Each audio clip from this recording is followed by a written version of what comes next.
আলোচিত অভিনেত্রী নুসরাত ফারিয়াকে আটক করা হয়েছে। ঢাকার হযরত শাহজালাল আন্তর্জাতিক বিমানবন্দর থেকে এই অভিনেত্রীকে আটক করা হয়।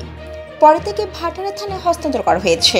তবে এখনও নুসরাত ফারিয়াকে কোনো মামলায় গ্রেফতার দেখানো হয়নি। তাকে ডিবি কার্যালয়ে নেওয়া হয়েছে। রোববার 18 মে থাইল্যান্ড যাওয়ার সময় ইমিগ্রেশন পুলিশ তাকে আটক করে। শাহজালালের ইমিগ্রেশন পুলিশ সূত্রে এই তথ্য নিশ্চিত হওয়া গেছে। নুসরাত ফারিয়ার বিরুদ্ধে 2024 সালের বৈষম্য বিরোধী আন্দোলন চলাকালীন রাজধানীর ভাটারা থানায় একটি হত্যাচেষ্টা মামলা রয়েছে। তবে সেই মামলায় এখনও তাকে গ্রেফতার দেখানো হয়নি বলে জানিয়েছেন ভাটারা থানার ওসি মাজহারুল ইসলাম। ওসি মাজহারুল ইসলাম জানান, নুসরাত ফারিয়াকে এখনও গ্রেফতার দেখানো হয়নি।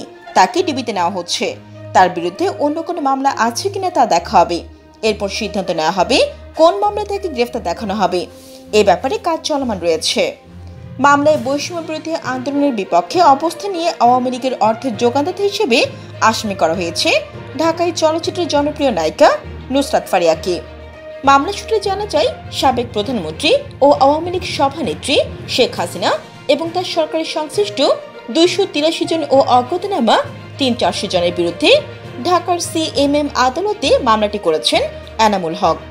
মামলায় বৈষম্য বিরোধী আন্দোলনের বিপক্ষে অবস্থান নিয়ে আওয়ামী লীগের অর্থ যোগানদাতা হিসেবে আসামি করা হয় ঢাকায় চলচ্চিত্রের অভিনেত্রী নায়িকা নুসরাত ফারিয়াকে।